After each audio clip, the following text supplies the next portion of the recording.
Hello everyone. Good morning, good afternoon, and good evening to the world from Sri Lanka. Today we are at the third and the last day of Global Youth Forum on Climate Change 2020. I am Shalini Madhusingha, Research and Program Officer of SLYCAN Trust. I would like to welcome all of you for the today's session. And before moving to the today's session, we'll see what happened yesterday. So I'll go through a quick recap of the yesterday session.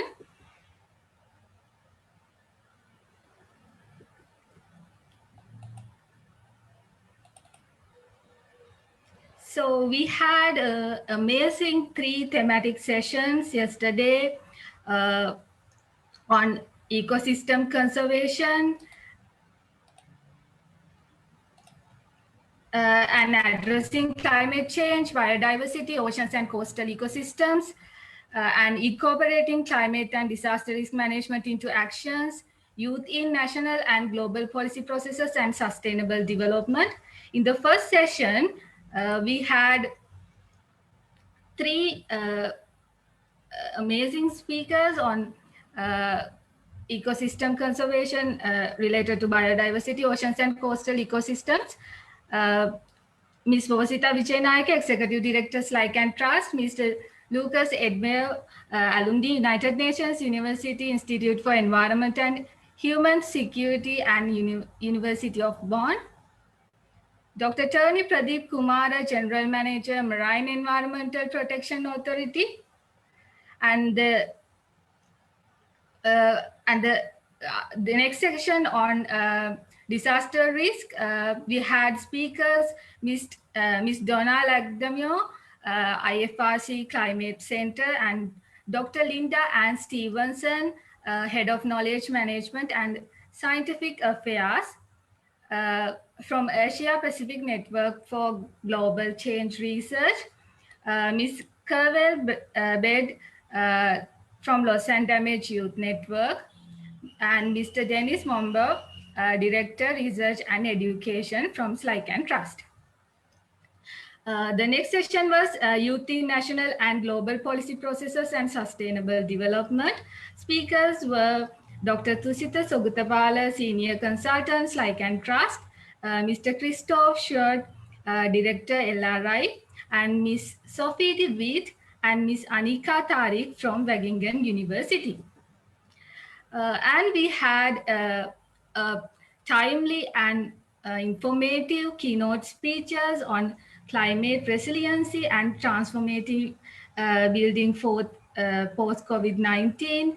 Speakers were Dr. Mustafa Kamal Gai, Coordinator Green Jobs Program from ILO, and Professor Salim Al-Haq from Director from ICCAD. So now I will go through some highlighted points of last day's sessions. Under ecosystem conservation and addressing climate change, biodiversity, oceans and coastal ecosystems, several points were highlighted. According to that, environmental impacts on marine ecosystems, reasons and actions were discussed. The impacts like dead corals, coral bleaching were more discussed, and the reasons were identified as mothering, excess sediments and nutrients, decline of herbivore fish, tumors and cancers on corals. Likewise, and the actions were discussed like the beach caretaker project of Marine Environmental Protection Authority, which has several benefits on the coastal communities. And in terms of solutions, natural-based solutions were more discussed, like constructed wetlands, green urban spaces, biospheres, natural wetlands, mangroves, and restoration. Then the discussion was related to the how youth can engage with this coastal ecosystem conservation. Under that, creating awareness, a voice for climate action, ownership of climate action, capacity building, sustaining interest, technical support, finance and training, contributing to national and international policy processes were identified as the key entry points which youth can engage with coastal ecosystem conservation. Then the session was incorporating climate disaster risk management into actions. Under that, translating climate risk disaster management policies into actions were highlighted, and the IFRC formula were discussed, and the importance of informal dialogue and communication were highlighted, and enable informed decisions, right for people to understand and act, capture knowledge from practice, innovate, uh, were highlighted.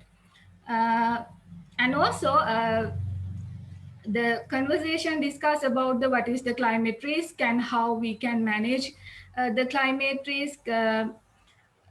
Addressing climate risk involves policies, plans, and strategies, engaging key stakeholders and actors, linking projects to regional or global processes, uh, as well as the elements of risk management and the considerations for risk management were in detail discussed yesterday. The next thematic session was on youth in national and global policy processes and sustainable development. Under that, youth in national and global policy processes and sustainable development were discussed, and the highlighted points were importance of policy coherence, importance of stakeholder engagement throughout the policy development process, the role of youth in sustainable development goals, challenges, opportunities, and also the international fora action for climate empowerment were in detail discussed the last session. So at the evening in Sri Lankan time, we had informative and timely keynote speeches on climate resiliency. Related to the post-COVID-19. So green jobs and just transition in post-COVID-19 period were more discussed. COVID-19 pandemic have affected the world of work, including jobs, enterprises, income, and poverty, gender, and youth. Under the this green jobs and just transition, the green recovery concept were more highlighted, which means that going back to the better normal, addressing all the deficiencies in the world of work while preparing for other challenges coming up. In addition, empowering youth entrepreneurs, boosting sustainable and urban farming for job creation, enterprise risk management. These points were highlighted. As well as way forward, the three points were highlighted as need to rely on science, how to enable vulnerable communities to cope with the climate change, and engagement of citizens. So at the beginning of our Global Youth Forum on climate change, our youth participants have developed three project proposals, and today is the last day of the youth forum, and we all are very excited to see the outcome of the group work as well. So we'll move to the today's session. So we will start today's session from the report back from group work, which will start at 10 a.m. From Central European time, and the 2:40 p.m. of India Standard Time. Then we have an interesting thematic session on scaling up climate action, inclusive and participatory actions. The speakers are Mr. Sven Hamling, Global Policy Lead, Climate Change and Resiliency, Care International, Mr. Damita Samarakon, Senior Program Manager, SLYCAN Trust, Mr. Seda Jamshed, Climate Change Specialist, Ministry of Climate Change, Pakistan, and Ms. Elaine Ranges, Junior Course Strategist, the B team. Sorry if I mistaken the names. So the session will be start at 11:15 a.m. Central European Time. 3:45 p.m. from Indian Standard Time. As our last thematic session, we have interesting panel of speakers which present on communication, outreach, and climate education, spreading your message and making change. We have the speakers of Dr. Daniel Beckman, CEO of Foodshed.io, Mr. Duncan Williamson, Nourishing Food Systems, and Ms. Senashia Ekanayaka, Program and Communication Manager from SLYCAN Trust. The session will be start at 2 p.m. of Central European Time and 6:30 p.m. of Indian Standard Time. At last but not least, we have an amazing closing session with presentations of project features, Q&A, and closing remark will be started at 4 p.m. Of Central European Time and 8:30 p.m. of Indian Standard Time. So I would like to invite all of you to participate for the sessions and witness the outcome of our Global Youth Forum today. Thank you. Over to you, Senashia.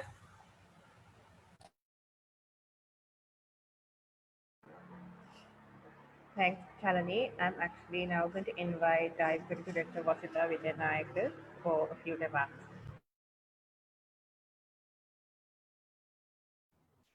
Okay, hello everyone.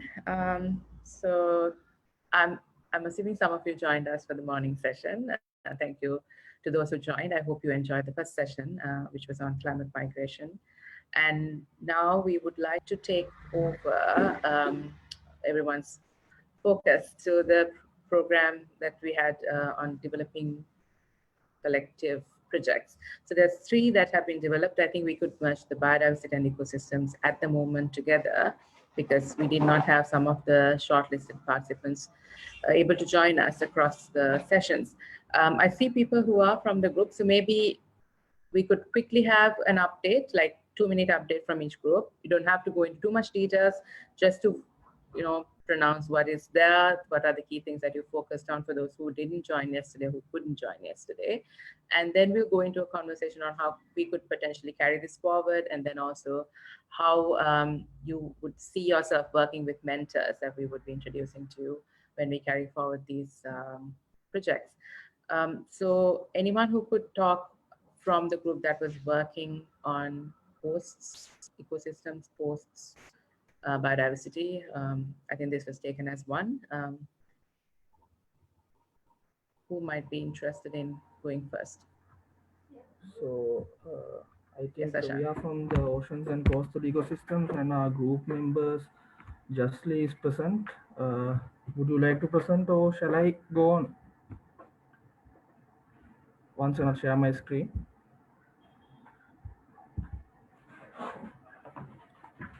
So I hope you could see my screen clearly. So over the past 2 days, we have been working as a group to combine our project, where we selected 2 projects and we are combined into one. So mainly our main focus of this project is to do a mangrove replanting program. So, and these are we have divided our project into 4 phases.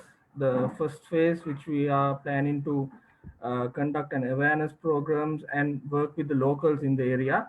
Then we are hoping to have a proper data collection and conduct some research, because as you know, like in a country, for example, in Sri Lanka as well, depending on the climate, the mangrove species which are growing in the area changes. So first we have to have a better idea on how these, where this and what species grow in this area, and then we have some mapping the area. And then the third phase, initial plan for us, we are during the project, which we have a time frame of 1 year, we are planning to plant 10,000 mangrove trees, and we have come on for a particular location, since we have group members from Sri Lanka as well as Nigeria and Maldives. So we have just developed a common plan for the whole area. So in future we are hoping to conduct it in one particular area. And the fourth phase, which I think is one of the important phase which we have included, is the monitoring and maintaining.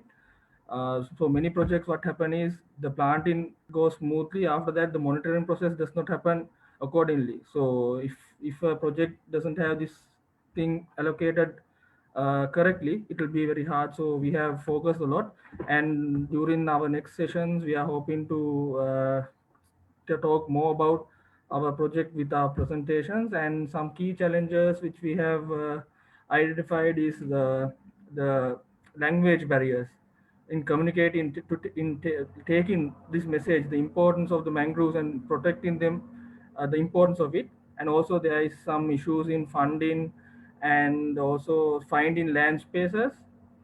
And after implementing the project, there is another important thing is protection of it, and especially from livestock, because after planting they feed on it. So main attention must be given to these areas. So I hope I have given a good brief on our project, and hopefully within the next 2 or 3 sessions we can add more and share more about our project. Thank you. Okay, sorry. Thank you, Ashan. I was muting and speaking at the same time.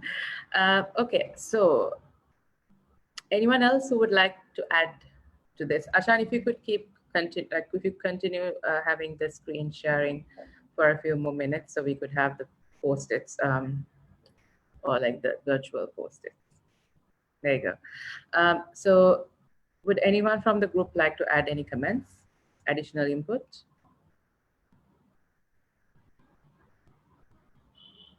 Okay, so what we will do in this session is I'll open the floor for other groups to ask questions or provide further input to this. So does anyone in the group have any inputs? If you can't unmute yourself, you could type your comments in the chat box, or else you have any comments to what Ashan just mentioned, like the feasibility of it, the things that you think need to be included based on the sessions that we had, like the risks, climate risks, have we considered these? Like what kind of policies that could connect to these? So for example, how can we take the things we learned from the sessions from the expert into this discussion or the project? So anyone would like to add to this or ask any questions? And there's a yes from Rukaya. Is that to say something, or the fact that you can hear us?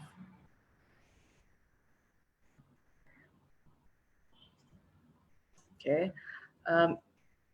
Anyone would like to add anything from the passes? Okay, Khalid, I think I see your hand up. Would you like to unmute yourself?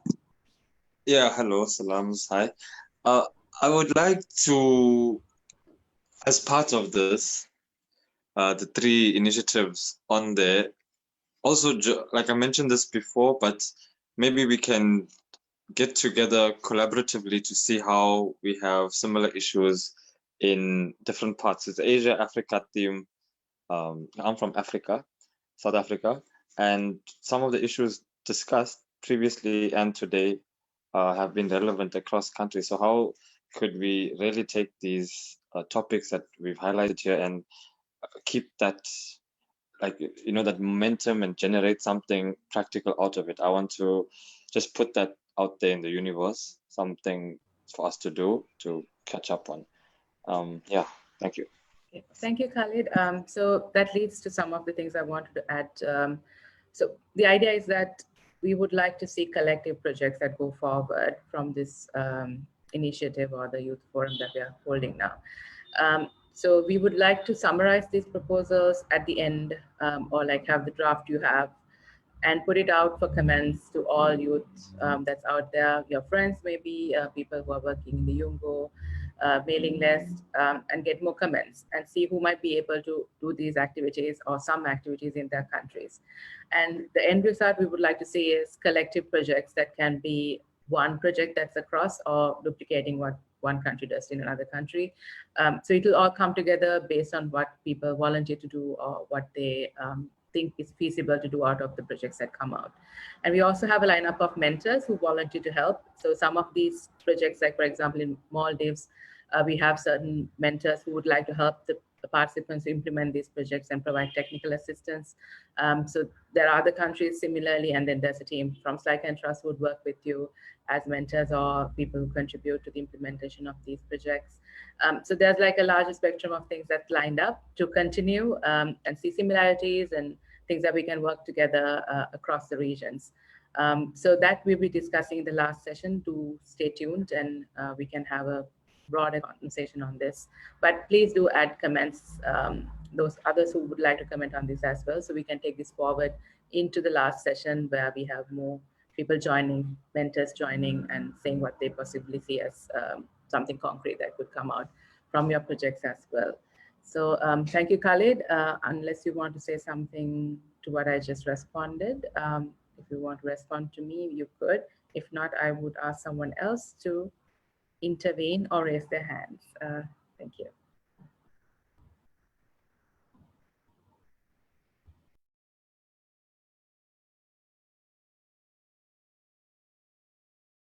Okay, so I'm going to go with the assumption that there aren't any further questions or comments for the group work that was presented now. I will quickly move to the next group who would like to present. I think I saw Nipun. Nipun, your group works on climate risk, I think? Yes. Harsha will give a brief description about our project. Yes. So, yeah, thank you everyone. Hello, this is Harshvardhan and I'm from India, and we are working on climate change and disaster risk. And it's glad to know that mine and Zaya projects are quite similar. So we have merged them and named it as a coastal waste management project. And for pilot project, we have chosen Rasdu, which is in Maldives. And in Maldives, there's a lot of open burning, and the leftover part of the burn waste is getting deposited near the coastal part of the city, due to which the ecosystem and also the public health is being affected. So as part of our project, we'll be doing some surveys on coastal waste and also the household waste, like what kind of waste is being generated and in what amounts it is being generated on a daily basis. And also we would be engaging the youth with the local councils to conduct the activities with the help of database that we create as part of the project. And finally, the youth will be empowered with the leadership skills, and also they could get some knowledge on the climate change and disaster risk, which is being caused due to the improper waste disposal near the coastal area. And also they could get empowered with the help of local council. And Nipun, could you scroll down please to the phases, the timeline? Yeah, and our project timeline is of 1 year, from Jan 2021 to December 2021. In the phase 1, we would be doing the stakeholder mapping, and also we would be conducting the surveys. Like, as I said, it's about household waste and also the coastal waste.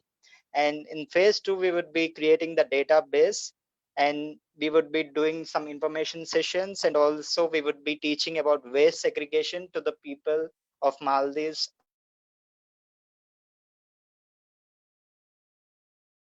We would be doing the same part, will be carried forward, the waste segregation thing. And also we would empower the youth leadership tip. And final phase will be engaging the youth with local councils to take forward the activities. Yeah. If anybody have any queries, you can ask. Yeah, thank you, Harsh. I think it's quite structured, and you have the timeline set in place. So this is helpful, I think, in terms of identifying, addressing. Yes, for that, we would like to thank our mentors also who helped us from the SLYCAN Trust. Okay, so that's great.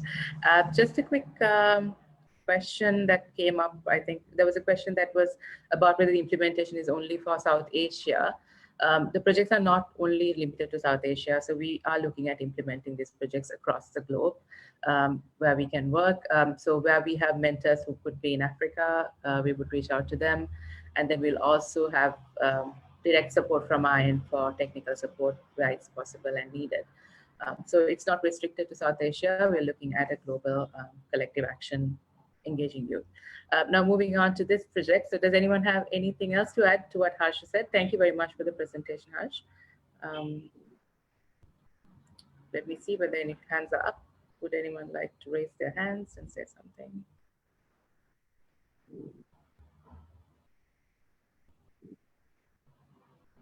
Okay. Do you want to say anything or ask anything by typing your question?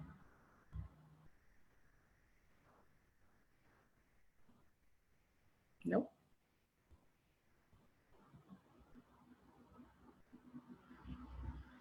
Okay, Harsh, maybe one thing we could look into is, do you have an aspect of policy involved here? I'm sorry if I missed this, but do you have any relevant policies, global policies, or things that you think you could connect to? If you have, maybe you could just quickly scroll on for me. Nipun, maybe you could indicate it on the screen.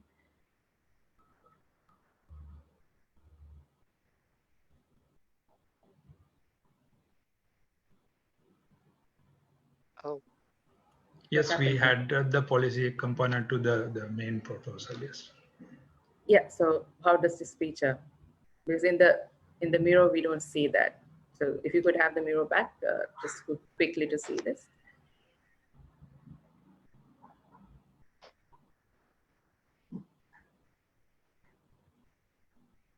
Yeah, so Harsh, do you want to kind of respond also how this connects?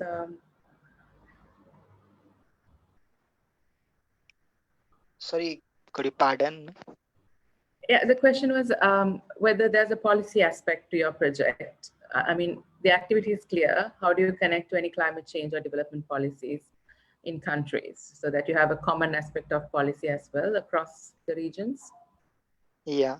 Actually, we do have policies also involve some global policies and also some of the policies that are connected to the Maldives. Actually, we did not mention them in the mirror board, but we are drafting it in the final proposal. Right. Also, like a point going forward, maybe think not country specific when you're doing the project, because as I mentioned, we're trying to do this as a project that goes across countries, right? So the basic requirements of a project that is like the geographical context could be there, but not the location itself. So here it would be having a coast, right? And something like that, where any country that has a coast could be where you could do this. And then looking into how global processes like SDGs and policies on climate change could connect.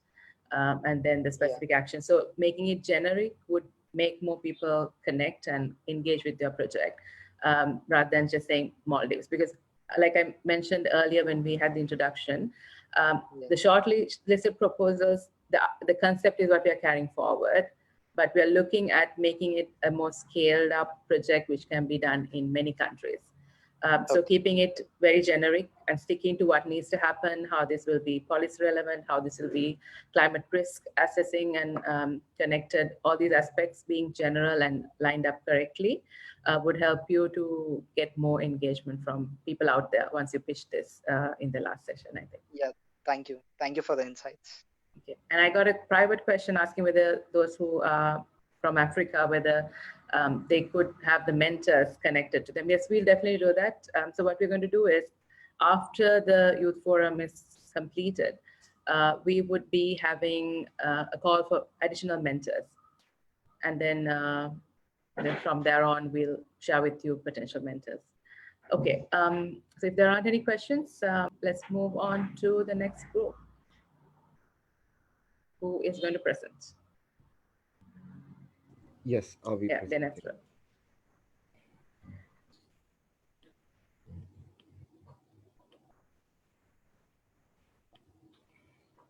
So I think our thematic area was sustainable food systems, and we came up with three main goals or aims to have.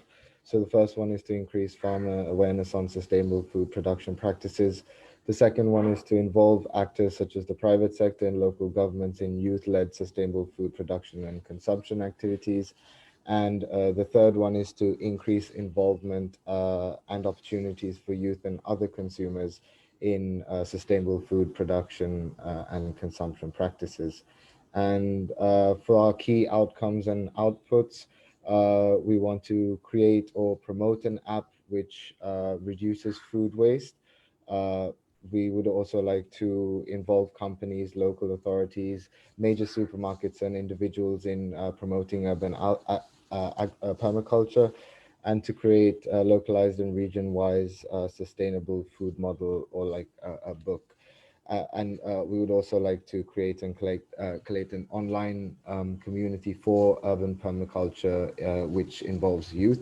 So I think this is further explained by our project activities. So one of the main project activities, which links to all three goals, is research on urban permaculture, food sustainable system practices, and other things relating to project goals and activities, such as, you know, how to create an app if we're going to create it, how to get, you know, restaurants or supermarkets and other actors involved in this app. I will get to the app in a minute. So uh, to reach our first goal, we would like to promote and build the capacity of farmers on rainwater harvesting and other efficient use of scarce water resources more efficiently. To reach the second goal, which is to involve other stakeholders, is to reach out to companies, local authorities, and markets to use maybe the unutilized spaces that they have in urban environments and warehouses to promote urban permaculture. And maybe with that links to the other activity, which is to maybe develop a benefit scheme with in partnership maybe with local authorities or other actors who may be interested, for to engage the private sector in urban permaculture. For the third one, to really involve youth and provide them with opportunities, we want to conduct a series of online global level sessions where various youth groups can connect and share experiences.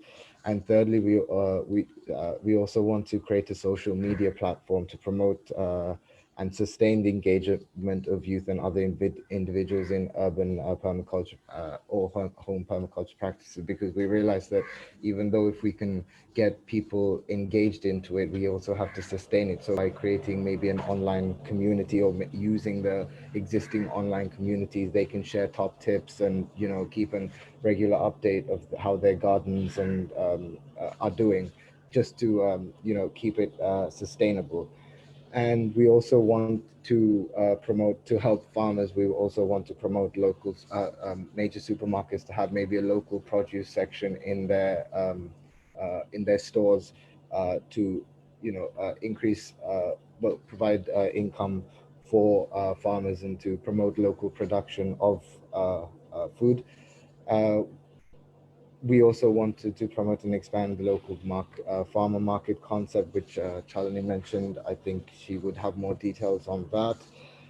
We also want to promote sustainable beekeeping and, you know, encourage farmers to do that as an extra source of income, to, you know, create firstly natural healthy honey, and also secondly, whilst their crops are being produced, etc., to have another source of income.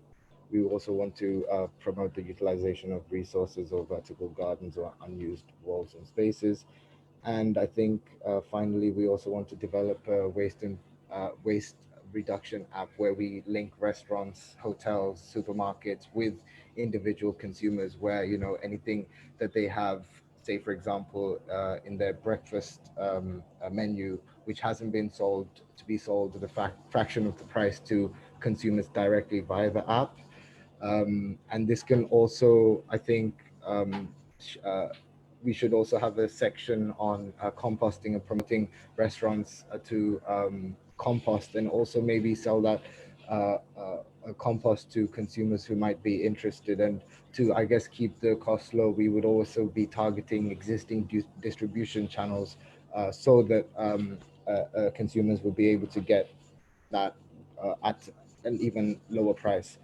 So yeah, and we also today, I think we have a few other relevant information which we can use to create the activities, timeframes, and deliverables as well. Okay, thank you, Dinetra. That's a lot of information and a lot of activities. So good job in getting all these things together, but I think trying to replicate this across the world, it might be difficult to have all these aspects. So it Yeah. would be important to have, so if you could move it up a bit, so I could, okay, so what are you trying to achieve? I think it's the outcomes if I need to have a look at those. So I guess we were actually keeping everything that we had from the previous two sessions because we didn't have the same participants for both. So we took all of those, but if we were to go forward, we could probably, focus maybe mainly on the app and involving, the other actors, and maybe we could take away the first project aim because it might be too much. So I guess the next two sessions will be actually deciding on what to remove and what to expand on and how to do those. Yeah, can you just scroll up, whoever is handling the thing? Yeah, thank you. So you have to increase farmers' awareness on sustainable production, then to involve actors such as private sector, to increase the involvement and opportunities for youth. So I think when you're trying to do a project as youth, what's important is there might be youth that are supported by organizations. Like those who are working in SLYCAN Trust, you would potentially have support from SLYCAN Trust, but there would be those who are not, who would be potentially a student or who's in between work, who still wants to do this activity. So then we need to think of how a volunteer who does not have organizational support in a country across the world would be able to do this activity. So just see what is the most feasible option that you want to scale up, and also what might need specific skills and specific support that is needed to implement. I don't know. So maybe one option is you could, among your colleagues, or even like in this group that we have, before we go to another session, you could potentially have, these are the three options, and ask people to vote for those three options and pick which one looks more feasible. Yes. Or you could carry forward these all three for the next month of input and say, these are the options of things we want to focus on, and see how many people see that they want to do this as replicating across the countries. So if you have only one as the main option of people thinking this is something common for us, then maybe that could be the one everyone tries to do. Yes. Yeah. Yeah. So just anyone else who would like to add anything to this? Any comments?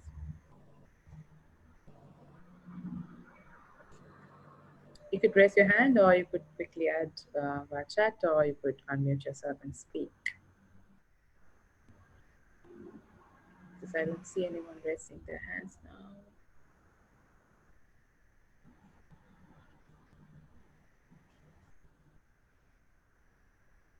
No. Okay, no comments apparently. Okay, so we have 30 minutes before we start the next session. And what I would request you now is to go into groups and then decide what needs to be the way that you present your project today. So take into account that it needs to be general, it needs to be something youth can do, whether they have support or not. I mean, I'm not saying you won't have support, but it needs to be something you can independently take the lead on and contribute and do.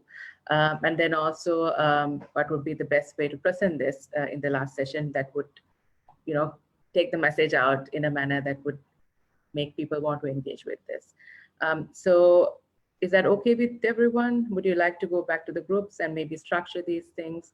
Think about the session themes that we had and how these elements are brought into your project, because you have two coming up. So that would be about the stakeholder engagement, inclusion, and participation, and then also how you communicate the work that you're doing. We can park those for the moment, or you can have some ideas that you can pitch to our experts and see whether this is something doable.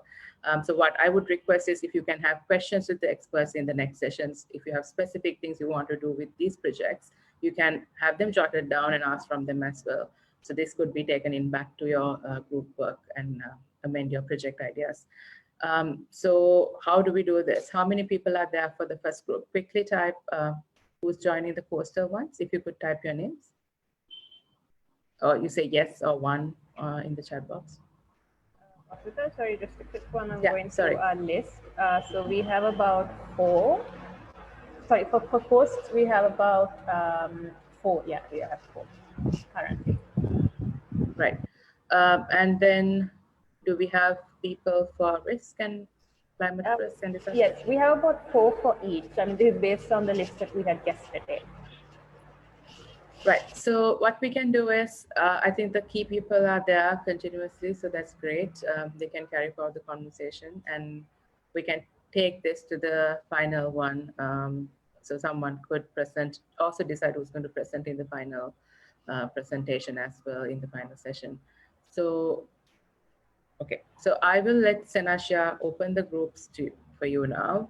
Please don't disappear because we also have a report back in, let's say now we have 30 minutes. So let's keep it to 15 minutes, quickly discussing what you think, what you need to change, and like a 2-minute report back of what you just discussed. So 15 minutes starting now and 10 minutes for presenting. Alrighty, I'm going to put everyone back into their groups. To all of the participants of the groups, I would kindly request you to maybe keep your presentations to about 2 minutes each. So we will get started with the group on climate change and disaster risk. Yes, we have mentioned that we have already identified the SDGs which are connected to our project. Those are SDG 4, SDG 14 and 15th, also 16th. So in the group discussion, we discuss about how to go in depth about these SDGs and find out identified what are the policies which connected to our project in SDGs. And also we are trying to find out what are the other SDGs that connects with our project. So that's what we have discussing during the group discussion. If Harsha want to add anything to that? Harsha? Yeah, there's nothing more to add.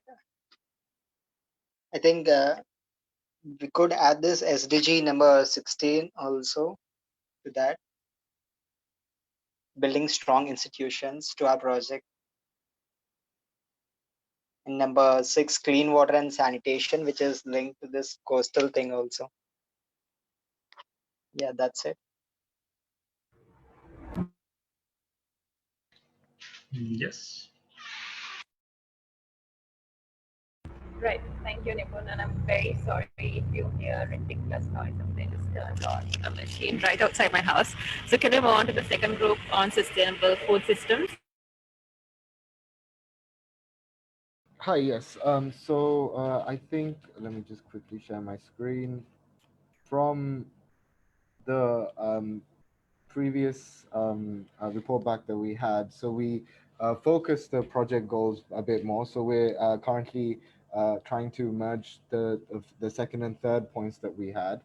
So to involve actors such as private sector and other, like, restaurants, supermarkets and everything into our food app idea. We took away the farmer awareness campaigns and raise stuff because we felt that that was too much. We're still trying to narrow it down, but more of the progress that we've made is we're going to also incorporate the research that we have on, localized and region-wise food waste, sustainable food model app. We're going to move the model into the app itself so that it's more focused. And we also realized that we have two main focuses of this project as a whole. Firstly is I guess food waste from what the app will be doing, and also the promotion of urban permaculture as well. So we're focusing on those two aspects. If maybe Khalid or Chalini wants to add anything that I've missed out.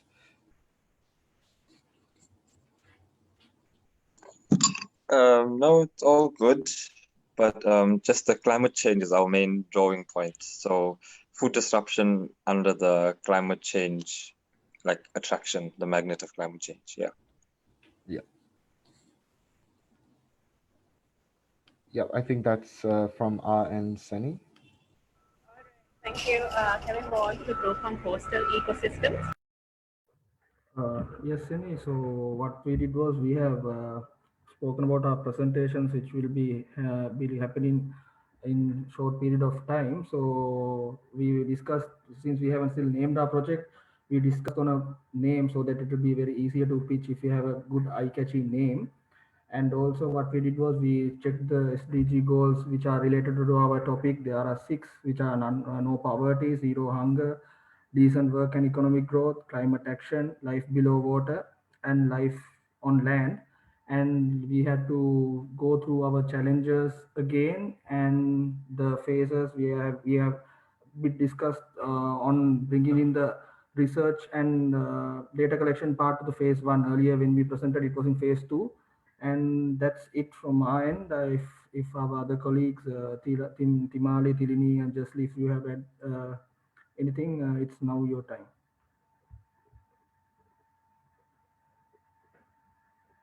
So I think that's it, Siri, from our group. Right. Thank you very much, Ashan. And sorry, I hope you can all hear me. And thank you to all of the groups for presenting.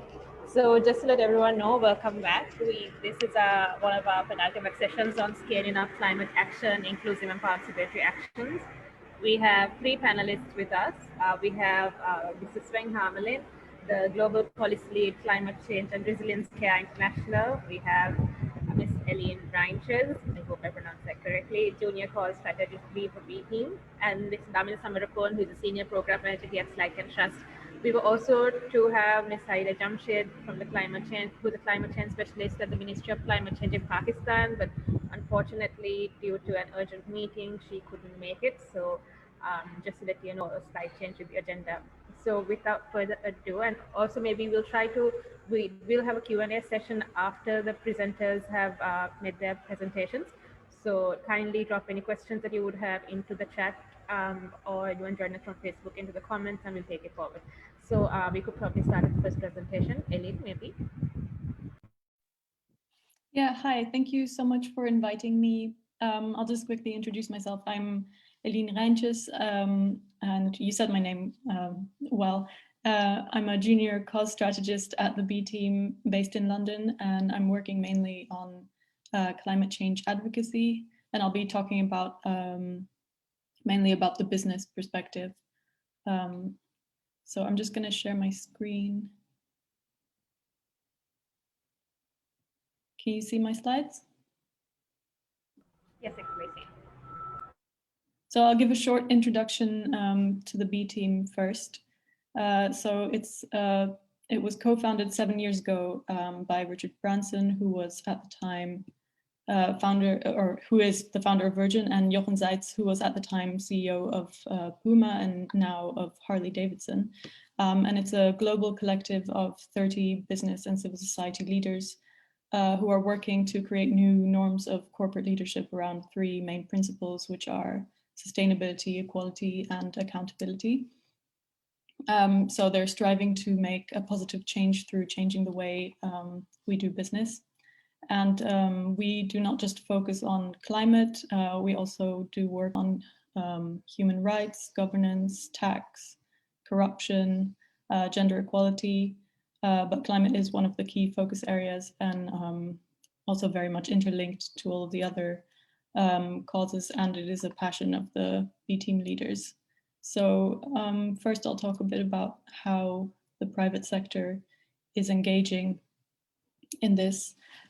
So it's widely acknowledged that none are doing enough to reflect the level of urgency we're facing, but private sector awareness of the problem is growing, and more and more companies are engaging in this. So far, more than 1,000 companies worldwide are leading the zero carbon transition by setting emission reduction targets. 542 of these have set science-based targets for climate. 363 have committed to the business ambition for 1.5. So the science-based targets are either 2 degrees or below 2, and 1.5 is the most ambitious one. And more companies are joining this. And some of them are even bringing their timelines for net zero emission forward to 2040 or even 2030 in reaction to the urgent need for action. And then more recently, recognizing the crucial role of nature in climate change mitigation and adaptation. An initiative called the Science-Based Targets Network is currently developing targets that will allow companies and cities to set targets for biodiversity, land, water, and oceans. Of course, there are some industries that are still lagging across the world: heavy industry, automotive, electric utilities, which all often still have a strong fossil fuel dependency, but a few of them are starting to make bold commitments as well. And then another way in which business is involved is through advocacy. So many companies recognize the power of their influence on policymakers and have leveraged their voice to call for a stronger policy ambition. And some of the examples where business has recently been successful. Well, back in 2015, there was a small group of business and CEOs that made a commitment to net zero by 2050 ahead of the COP in Paris. And this played a key role in giving national governments the confidence to reach consensus and sign the Paris Agreement, and has created a sort of positive feedback loop, resulting in companies representing about a quarter of global GDP to make climate commitments as well.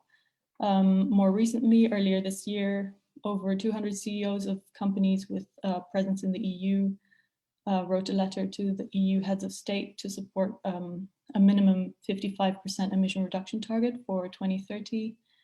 And the president of the European Commission mentioned this in her speech to the Union. And this week, the Environmental Council and the Commission agreed on this target. And also in September this year, the business community and asset managers played a key role in giving the Japanese government to the confidence to set net zero emission targets as well. So those are the ways in which business has been involved in advocating for stronger climate policy. On the connection between youth and the private sector, so how are private sector actions aligned with the youth climate change movement? So as the next generation of business leaders, employees, investors, and consumers, and also as those who will most suffer the consequences of inaction, youth are a crucial stakeholder and audience and sort of factor of influence. And many CEOs and business leaders have identified having children as a key motivation to do better for the future, especially when it comes to climate change. And just like pressure from the youth climate movement, business ambition is an important factor in influencing policy. Businesses are aligned with the youth movement in the sense that they're aligning with 1.5 and the Paris Agreement, which is what a lot of the youth climate movement is asking for. Many youth-led climate campaigns have been directly targeting or pressuring companies because they have such a large role to play in this. And this has also contributed to the growth in business climate action. But youth activists at the same time recognize it's not nearly enough, and they're calling out companies, especially in the oil and gas sector, but also others that have made climate commitments, but they're not quite credible or they're not following through on them. So some of the things that the B team has done to bring together these two groups over the past few years. So I think last year, some B team leaders and other CEOs of major companies like IKEA, NG, DSM and Allianz met with youth climate leaders, mostly based in the US, from, for example, the Sunrise Movement, 350.org and the Future Coalition, to have an intergenerational climate leader event where they had the chance to discuss climate ambition and accountability.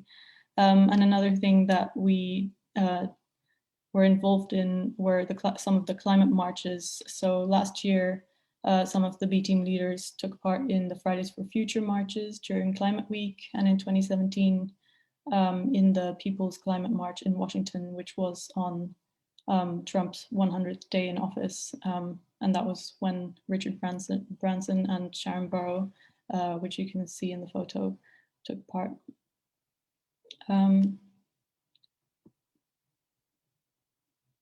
So here I've listed some other business initiatives that address the importance of inclusion in climate decision making, which there are plenty more, but these are some that the B team is involved in.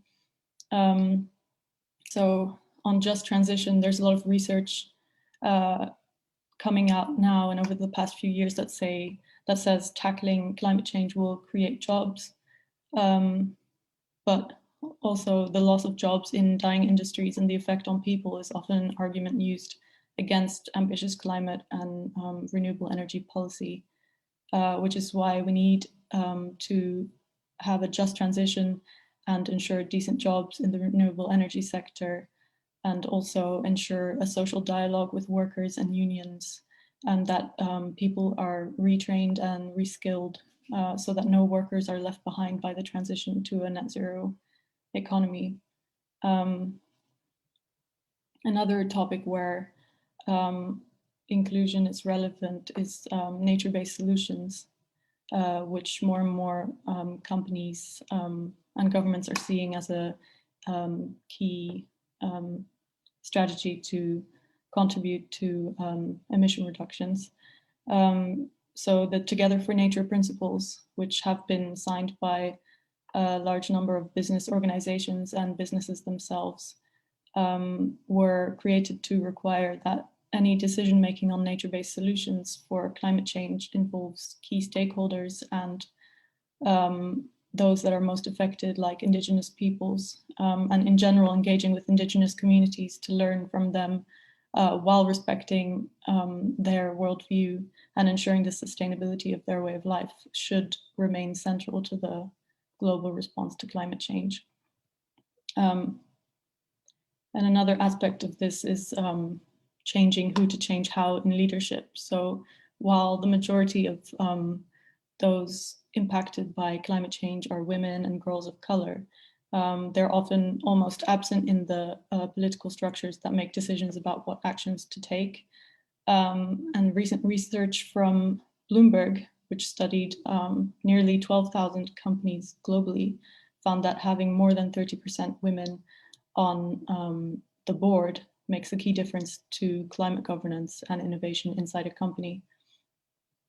So the B team recognizes that to change how decisions are made, we need to change who is in leadership and who has a seat at the table. And diverse leadership structures will better account for the needs of all people and should include the voice of people who are disproportionately impacted. So for example, women, people of color, people with disabilities, and also the youth. I think that that's the end of my slides. So thank you very much, and happy to take any questions at the end. Thanks, Helen, and that was great. Actually, the topic of just transition, especially related to the food sector, is something that we've been also engaging with, and that's a conversation that's also been very important to us. So glad to have you here, and I hope the youth participants who've also been a part of these sessions are able to perhaps direct questions towards Helen on this topic, because I think it's important to integrate the topic of just transition into the work that you're doing as well.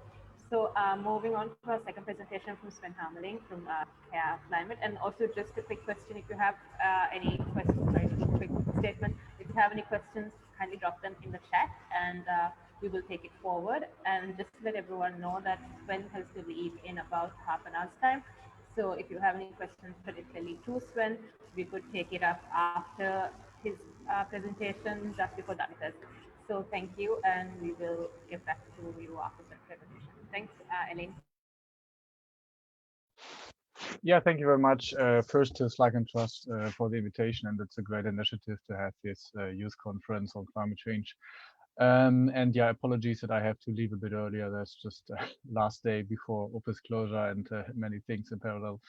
Yeah, my name is Sven Hameling. I work with the international NGO and development humanitarian organization CARE International. And I have the role as a global policy lead on climate change and resilience. And yeah, I have been active in the international climate negotiation and climate policy process for a number of years.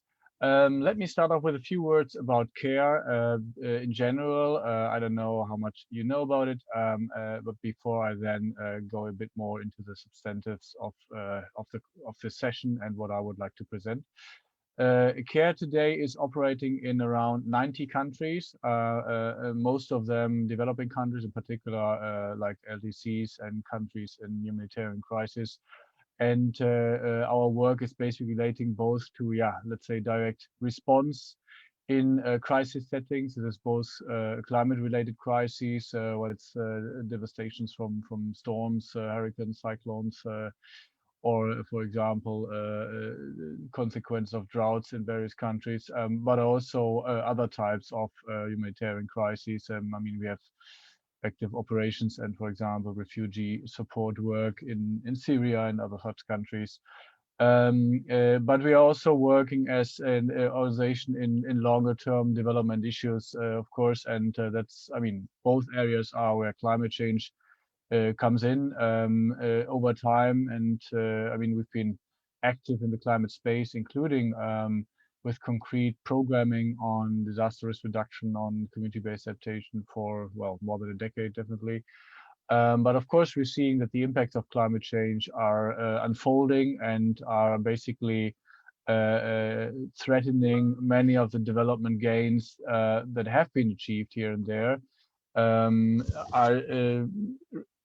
resulting in basically exacerbating existing inequalities, and basically poses significant challenges to many people on this planet, in particular, of course, the poorest, most marginalized, and many of these are, of course, particularly vulnerable, partially because of the hazards from climate change, but also because of the economic, social, cultural marginalizations we're seeing in many countries. When I thought about how to approach the session, I felt it would be good to particularly zero in a bit more on this aspect of participation and participatory climate action, and also that in our view, the element of participation and inclusiveness is basically essential to any attempts to scale up action. I know that sometimes, let's say, institutions or people think, oh, participation, inclusiveness takes so much effort and it's quite some work. So how? But at the same time, we need to speed up climate action. But I think it's definitely very clear from our perspective that an inclusive process, a participatory process, is absolutely essential to being able to scale up, because you can achieve much more lasting results. You also often can identify the more appropriate solutions, because even in a complex phenomenon like climate change, I would say people locally know best what the situation is. And in particular, if you bring that local knowledge together with, for example, climate science, but also, of course, with knowledge, experience on many solutions that are out there, then it's more realistic and more likely to succeed.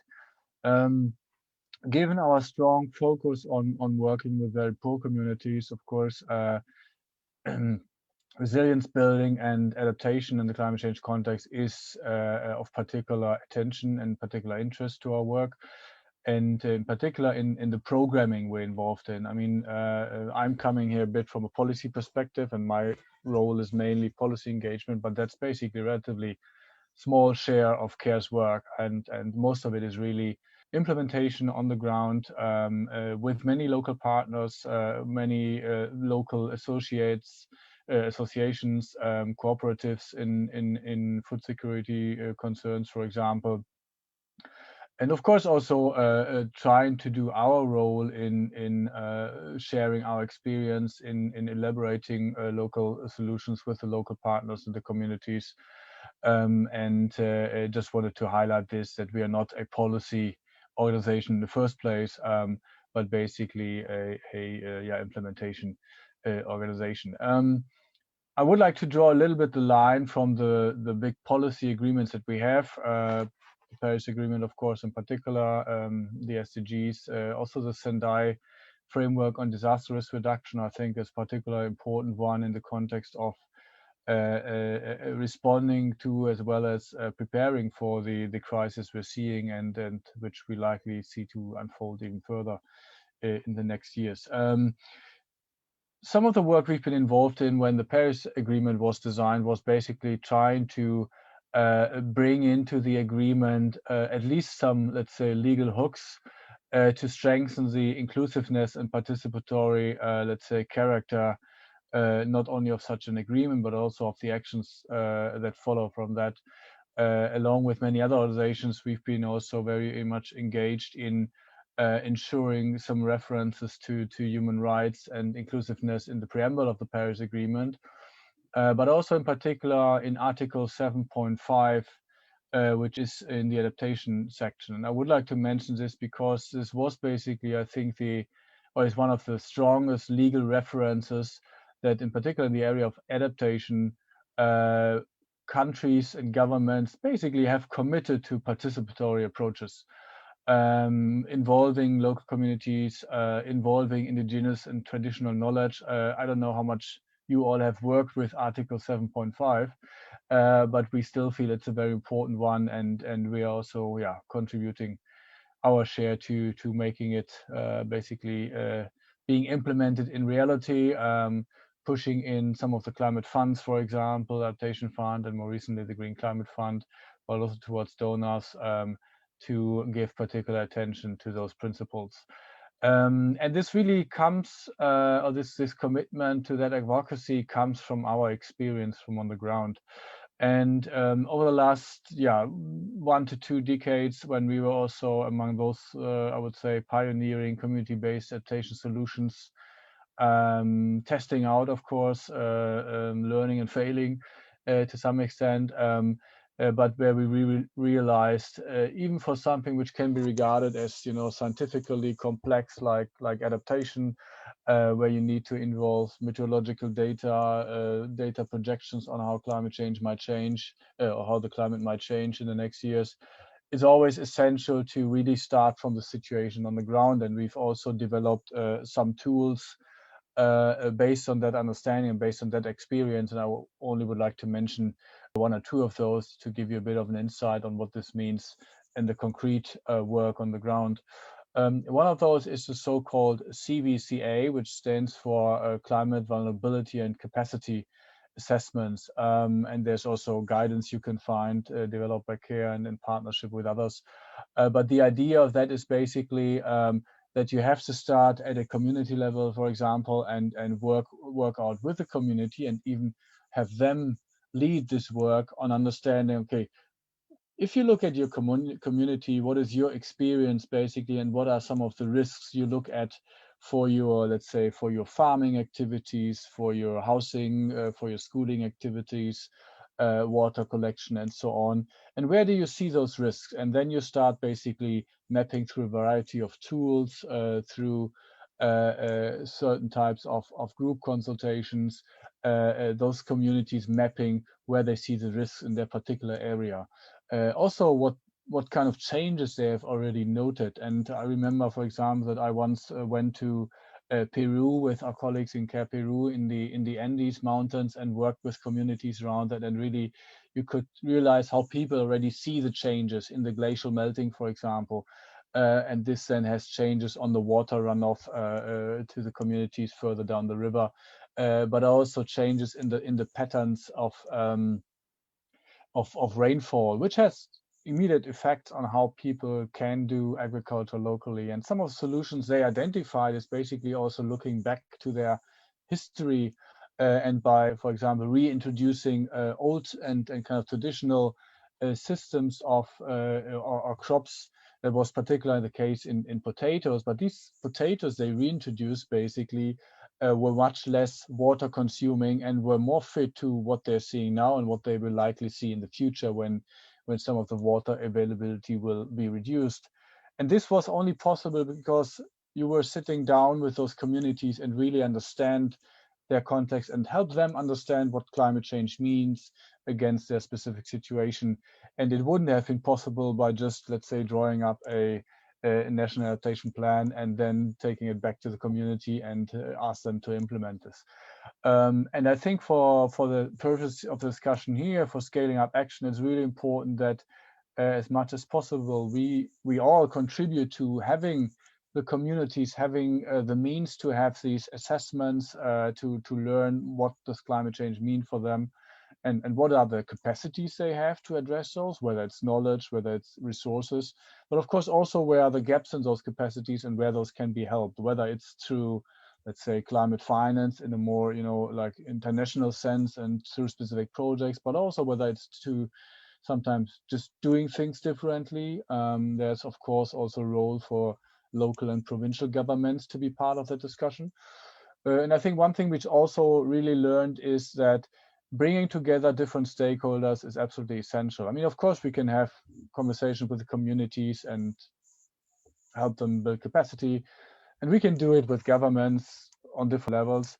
But I think some of the things we really learned is, and that's also called a participatory scenario planning, where we basically brought together local communities, domestic meteorological organizations, for example, and other types of government institutions, and to have them talk each other and understand each other's perspective. For example, sometimes you have meteorological services and they have a lot of weather data, etc., but they are not necessarily processing it in a way that it gets to the farmer at the end of the line, so to say, at the last mile, or you can also say the first mile.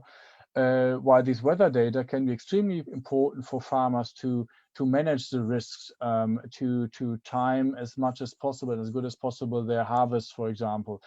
And by bringing these different stakeholders together, this was really a learning experience for everyone, and helped craft new solutions. And I think these kind of approaches can then also help inform the design of national adaptation plans, NDCs, of course, and whatever you see as the appropriate tools on the national and local level. And I think this is really the kind of precondition to be successful in scaling up action. And I think we as civil society, and I'm coming to a close in a second, also have to make sure that it's not enough to have the word participatory somewhere anchored in the Paris Agreement or so, or even, let's use the example of the Green Climate Fund. We as civil society managed to get participatory monitoring into the governing instrument of the fund, right? But now, almost 6 or 7 years later, we realize, and I mean, we have done work in between, but it's something you need to continuously demand for and raise, because it's not something many governments pay attention to just on their own.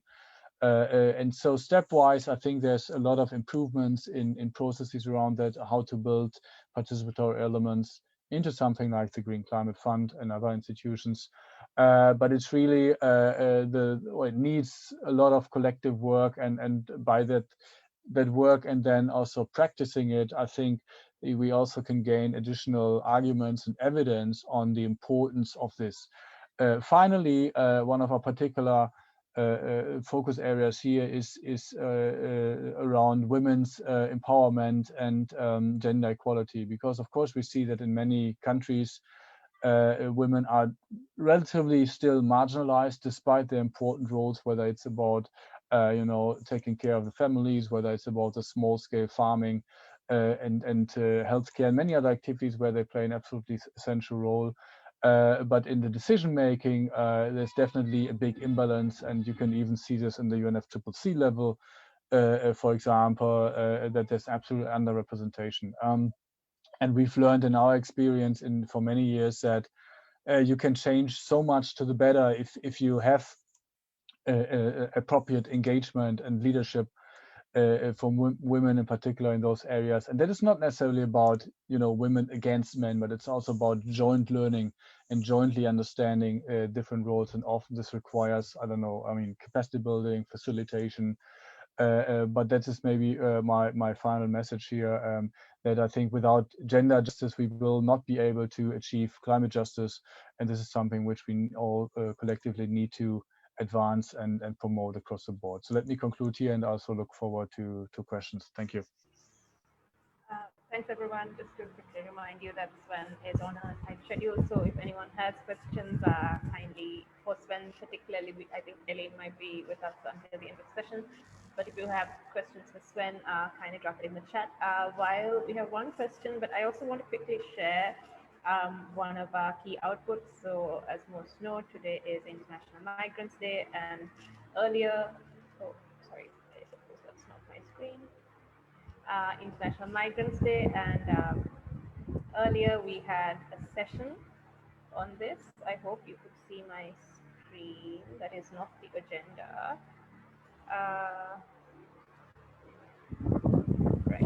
and we launched a working paper and on this, and we also launched the climate change and human mobility research in Asia and Africa. This is on our knowledge hub. I will drop the link in the chat, or just go on to SLYCANtrust.org, and on the side you see knowledge hub, and we'll take to this page. So first thumbnail here. So we do invite you to maybe read this and try and understand. So this is a separate area, but since it is International Day of Migrants, I thought it would be interesting for those who have joined us for this session to know. So maybe I just will quickly stop sharing. There's a question for Sven on the chat from Suramya. Building trust is very important in the adaptation process, and of course it changes from community to community. What practical tools have been successful for you in approaching communities sincerely and with empathy? Yeah, thank you very much. That's a very good question. I mean, maybe generally about our work, there are of course different situations. There are certain countries or maybe even regions within those countries where we've been working with certain communities for decades. But there are also situations where, for example, it is relatively rare that a disaster hits, that you don't necessarily have this frequent interactions, and you sometimes have to approach those communities relatively new. I think what is of course very important is not to be perceived as coming as an outsider with the solutions and with all the knowledge, but I think the starting point is always listening to what the communities experience and the different people within that, facilitating also conversations in those communities is really important. And also I think being able to show some sort of, let's say, long-term commitment. Of course, I know it's sometimes if you're working with project money and so on, it's not necessarily so easy, but I think it's important to be transparent about what you can commit to and what you can bring to the table. And I think our experience is also it's better to come with less expectations maybe, and to generate less expectations and not make the wrong promises. But the more you can show that you're let's say committed to supporting the communities, not just in a one-off thing and not just because there's just a disaster, I think that's very important.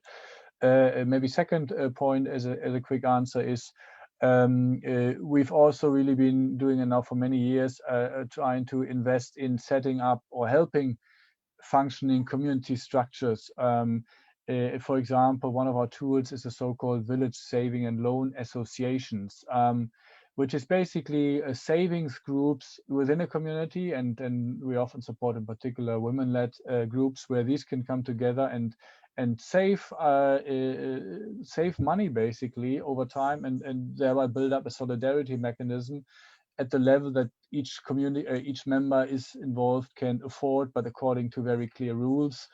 And this is help build the collaboration within that community and the trust. And the role we then play sometimes is just share our experience, help with some guidance from other similar structures we've been helping to set up elsewhere. And these mechanisms have proven very important in case of crises as a resilience mechanism, but sometimes also for helping local, communities and people to build up their local businesses, for example. So I think really seeing how can certain approaches fit into the specific setup of a community and work with the people, I think is quite important. Thanks, Sven. And I actually have a question. And for those of you all who don't know, we work with CARE as part of our multi-actor partnership on climate and disaster risk finance as part of the Resiliency Global Partnership. And this is a question that I also had. And basically, we spoke of participatory actions and engagement, but I think this is something we've also been discussing, but how do you sustain these actions and how do you sustain these relationships? And that has always kind of been a question for us that we've always been trying to answer, but would like to get your insight on that as well. You mean sustaining in the sense of, for example, beyond the lifetime of a specific project or so? Yeah, I mean, that's a very important one, and I think it's still challenging for many in whatever context you work, right?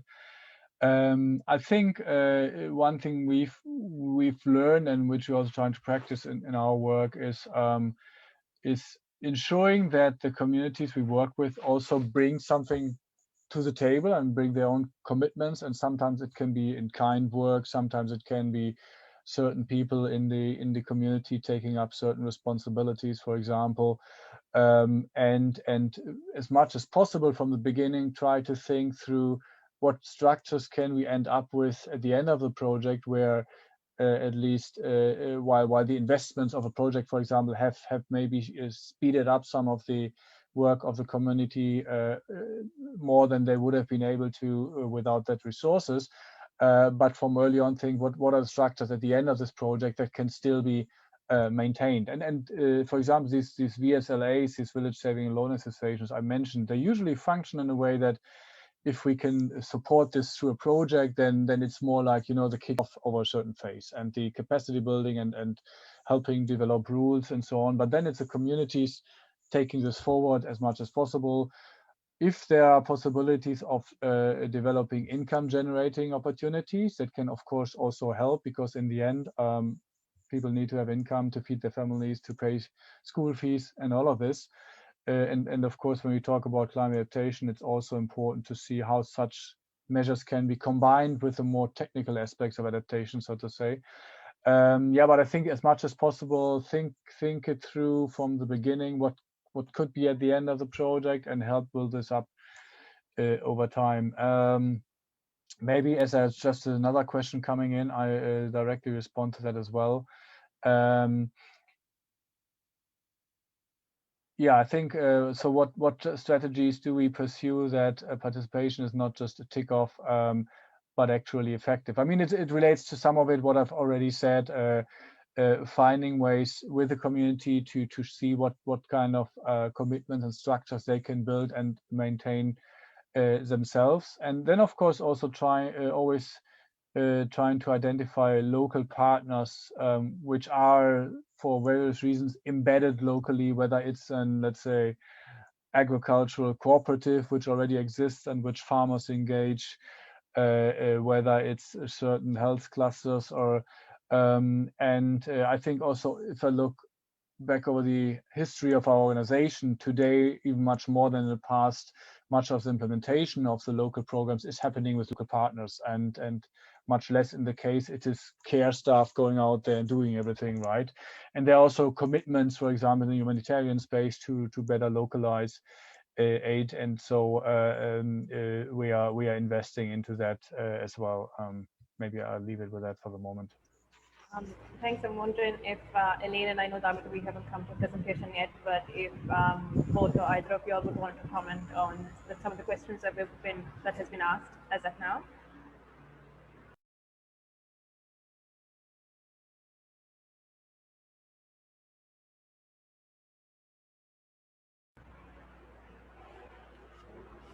So just two questions. A question on the chat from Suramya on building trust and approaching local communities, and then the question from Tilini, and what I also spoke about, you know, sustaining participatory actions and engagement. So if you maybe have any thoughts on that you would like to add, it would be great, or if not, we can move on to the presentation from David.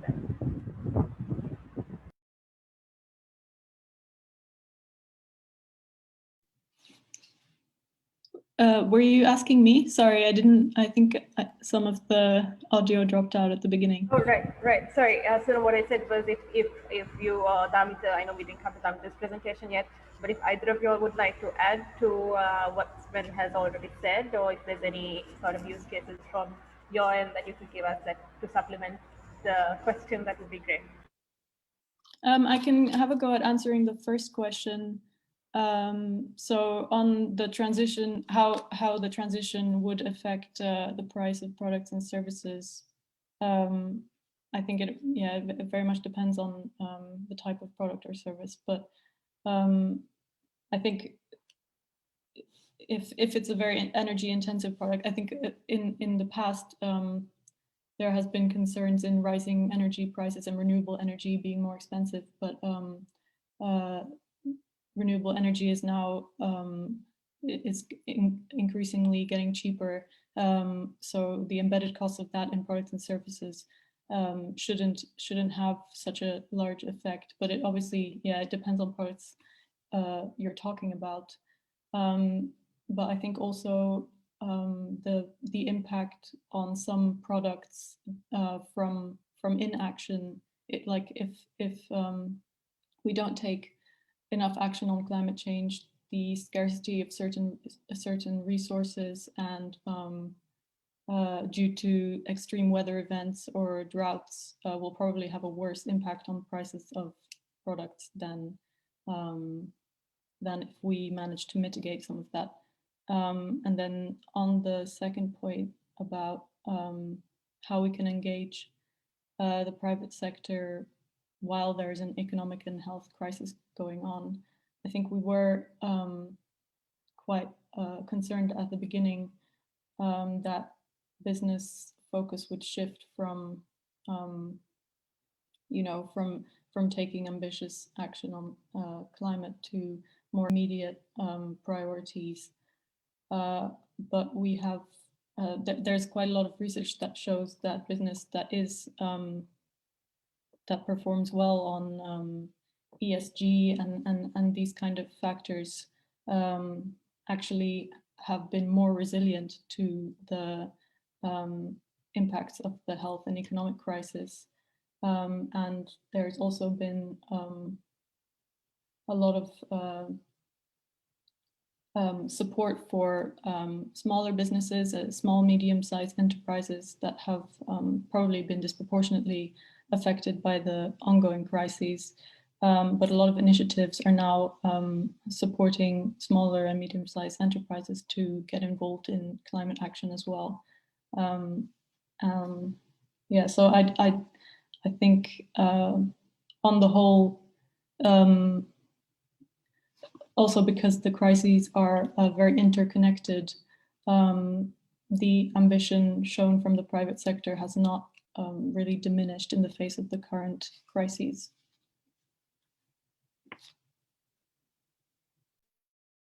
Right. Thanks, Helen. So if we don't have further questions for Sven, just want to thank Sven for joining us and for making his intervention. Thank you very much for taking the time. Thank you very much. Yes.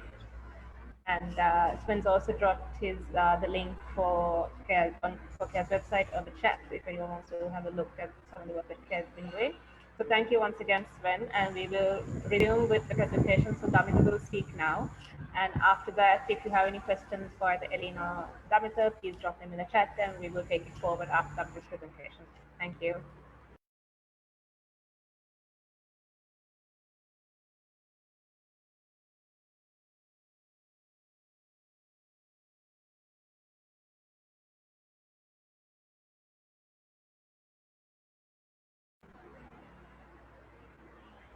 Damita, you also need to unmute yourself.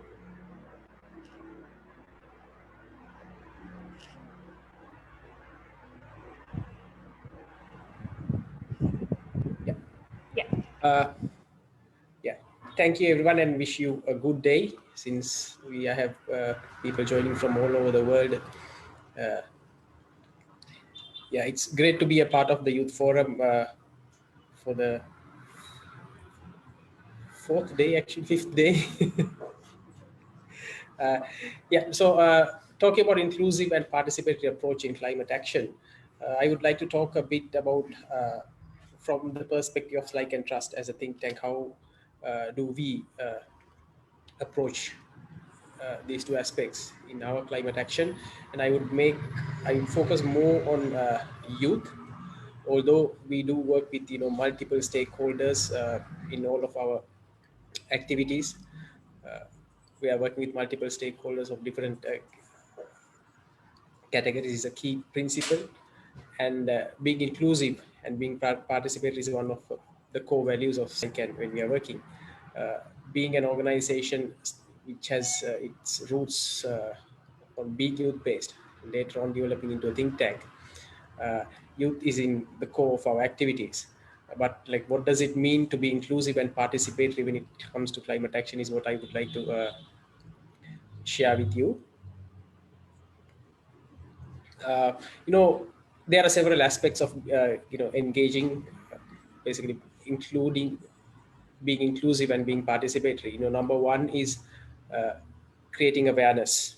There are several aspects to climate action, which we talk about so many things. It could be different sectors, different industries, different aspects such as transition being just or being gender inclusive, all that. So being aware of what's happening globally, nationally, and locally, so all those aspects are very important. Therefore, we take steps to make people aware, maybe youth, maybe the other stakeholders that we engage in. How does it, how these aspects affect them, how they could engage in that aspect. So we create awareness. The next approach is, awareness is not sufficient for you to engage actively. You need to have capacity and you need training. So that's another step of our action, where we identify what sort of capacity building is required, what sort of training is required at different levels, maybe the local youth or youth at international level. So that's one part of our how our activities target in engaging youth. Then creating critical knowledge, it goes part and parcel with capacity building and training.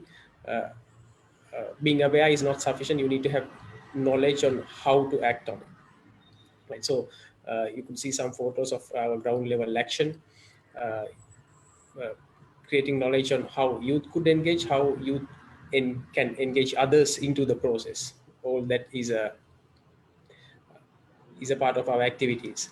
Then another important aspect is creating champions and working with champions.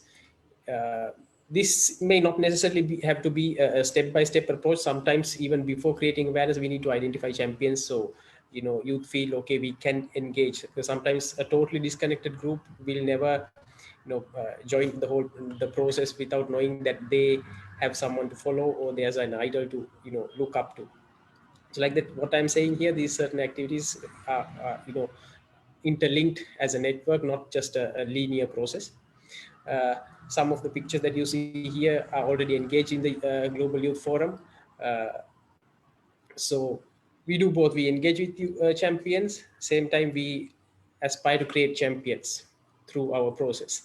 Now, if you look at Sri Lanka, for a Sri Lankan youth to get engaged in the global discussions, few years back would have been a dream, but SLYCAN Trust has taken focused effort to create link youth to engage in the, not necessarily only in Sri Lanka, but in the regions that we work in the South Asian region, the African region, to link youth champions into the global discussion, so they know what's happening globally. They can bring in that knowledge to the national and local level implementation. So that's one aspect. And even at the local level, bringing local youth into the discussion tables at provincial or national level. Those are key things that we aspire to do. The last one is engagement, directly engaging in climate action. It may be policy interventions, ground level action. This Global Youth Forum is also, it has all these elements that I explained. It has the element of creating awareness, capacity building of the youth and the other groups, creating networks among all these stakeholders, and critical engagement. The project proposal development process that we have initiated here will ultimately end up in effective engagement approaches coming to the ground level and connecting with multiple stakeholders. So these are the ones that we the process that we take up. There are few projects that we are doing in Sri Lanka in terms of disaster risk financing, wildlife related projects, mangrove restoration, and several others. A lot of research activities to create awareness among the policymakers to make evidence-based policy changes. So all these projects that we do in Sri Lanka and in other parts of the world, engaging with our partners in Africa and Southeast Asia, we make an extra effort to focus on these aspects and ensure that specifically youth and even the other stakeholders who most of the time tends to get, missed in the climate action process, because sometimes earlier Sven mentioned, you might feel it's difficult to engage some of the groups, so it might be time consuming.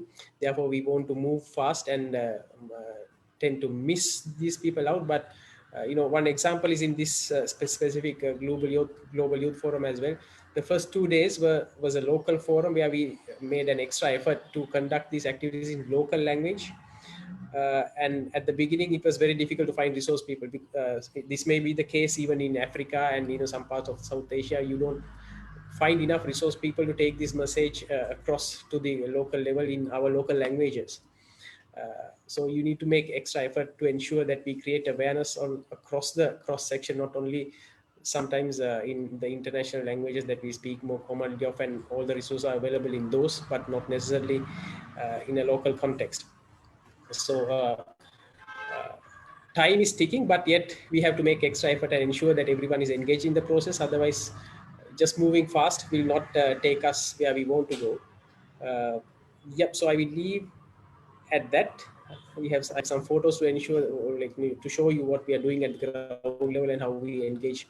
Our team itself at SLYCAN Trust is, more than 60% is youth, and we try to, get youth from the local areas that we work in.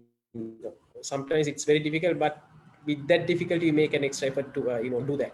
So these efforts that we have taken have, worked has become very successful in achieving results.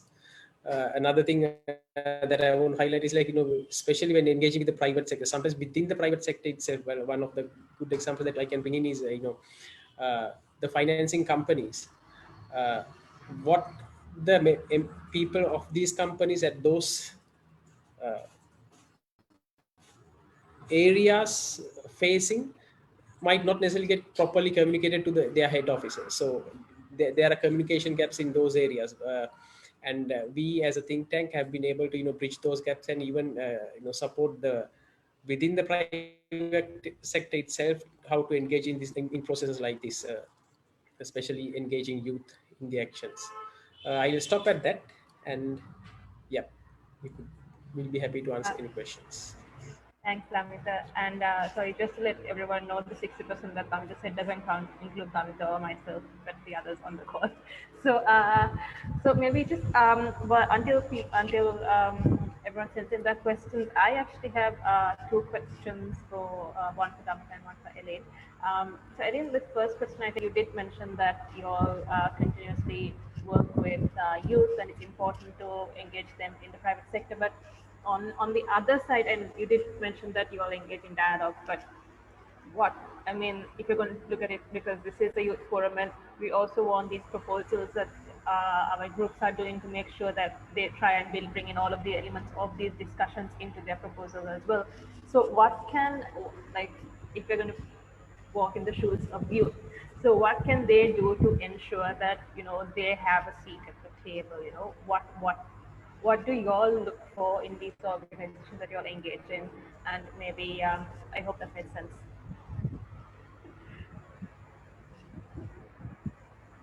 Yeah, so I think I should probably mention, well, we have the things, the initiatives that I mentioned during my presentation are a few of the things where we have engaged with youth, but because the B team is a group of sort of CEOs and leaders, there's not that much direct involvement with youth, but we do recognize obviously the importance as future employees, leaders, consumers, investors, of getting youth involved in this. How I think that in the past, well, maybe especially over the past few months, because of this unique situation that we're in, it's been easier to sort of access forums and conferences and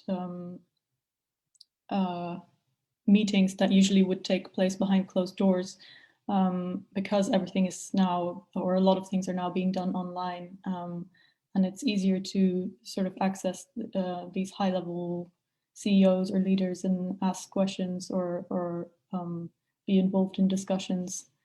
I think that another thing, I mean, that, yeah, a lot of the partner organizations that we work with have more of a focus on the local level involvement and local level initiatives and youth initiatives.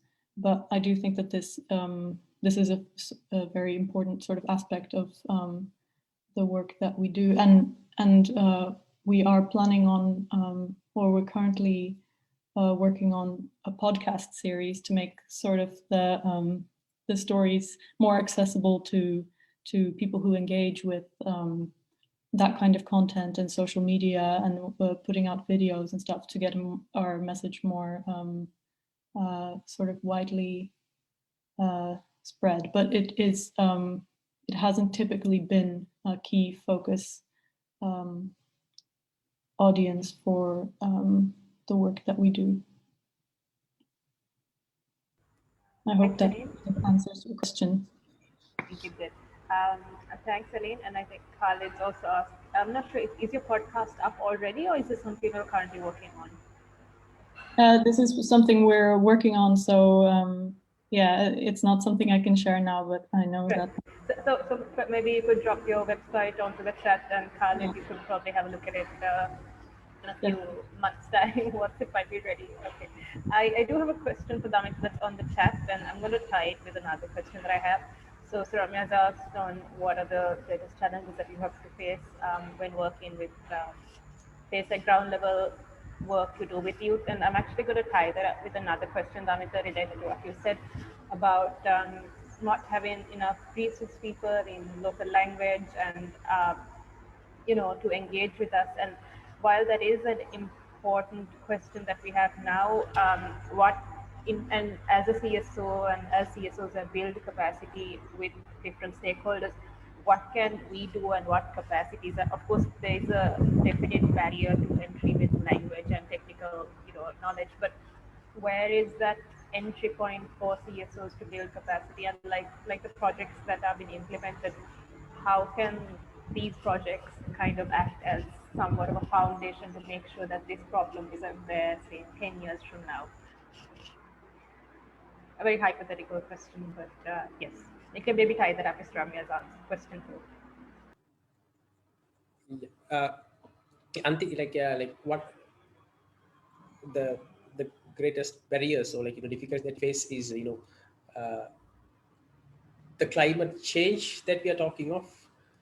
The impacts are felt by the people that whom we are working with, but sometimes they feel what they can do about it is very is far away from them. It's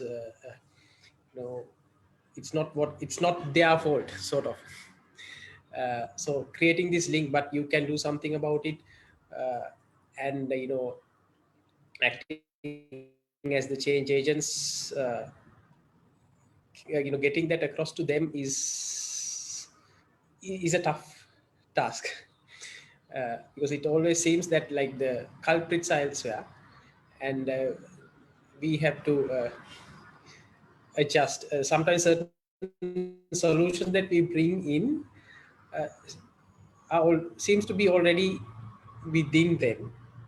But what has happened is like they have been all, for the past 10, 20, 30 years, they have been told to, move in a different path. So just as, they are getting geared to move in that path, then suddenly something comes in, okay, climate change is happening. So now you need to change your track back again. So, creating this interlink and, buying them into this is, is a difficult task. I'll give you an example. When I was working in India, we went to Orissa asking farmers to, convert into organic farming practices, nature-based farming. These guys were telling us, 25 years ago, you government officials, I'm not from India, but I was working with a government entity in India, came and told us to use chemical fertilizer, and now you are coming back and telling us again to stop using fertilizer. So it's not even one generation. It's just the same generation is asking this question back again. So that's one thing. And coming back to what you said, ask Senash about this difficulty in resource, what CSOs can do to start from what we are doing right now and move forward. As I mentioned earlier, we must make it a point to create these talents, resources within the communities that you are working in, even though initially it might take effort. Addressing climate change, adapting to it, the changes that it is creating in our societies, it has to be a collective effort. It's not like the previous linear economic system that few big players making the calls and pulling the strings. That will not work. So the adjustments has to come from the entire society, and it has to be a spread out effort. Therefore, we need to put extra effort, even if it takes time, to ensure that we have sufficient resources and capable people at the local level, and action and this change is taken at that level. Thanks, Lavita. Helen, is there anything that you'd like to add? Or No, I don't think so at this stage. right. And wondering, we do have to break out for some of our group work a bit just about now, checking the chat. So I'm wondering maybe if both Helen and Damita could leave us and leave the youth in this discussion with maybe some words of advice on how you could incorporate what you've said into their projects and how you could take it forward. Just any closing remarks, and then we will move on to the group work. Thank you. So maybe Helen could go first, and then Damita. Well, I think I would just say that definitely it's important to continue to be engaged in the climate movement, to get your voice heard and push for a sort of long-term outlook rather than the short-term outlook that many, especially many, that business still sort of holds on to, and then get involved in local initiatives, clubs, or as part of studies through the choice in what you consume. And then, yeah, I think it's really great to see that so many young people are getting involved in climate positive entrepreneurial projects, or setting up businesses that are climate friendly, and yeah, so just continue to be engaged. Thanks, Helen. Damita? Yeah, I would also address a question which I think I saw in the chat box, which Khalid has asked. What's the call on this debate about economy and nature-based solutions?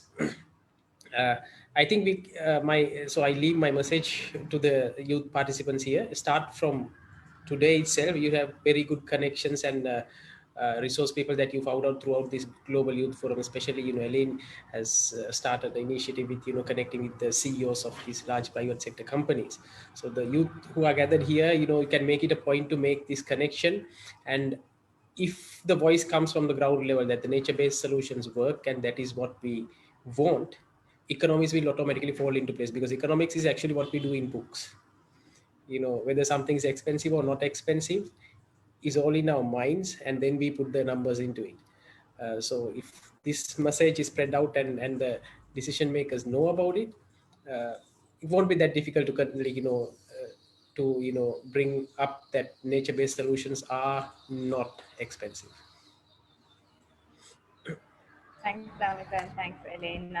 So we'll be closing up the panel discussion now. So thank you to everyone who joined us on Facebook. We'll be stopping the stream shortly. And just want to thank Helen Branches from B Team, and Damita Samarapon, who is our Senior Program Manager at SLYCAN Trust, and Sven Harmondin, who joined us earlier from Care International, for taking the time to be here. I learned a lot during the session. I genuinely hope that everyone else who joined also did learn, and kindly do keep in touch. And if you all are available, please join us for the next session, as well as the closing session at the end. So those who are a part of the groups, please do stay on. I will be putting you into the breakout room shortly, and those who are not part of the groups, above the age of 30, are free to leave. So thank you very much, and we'll talk to you soon.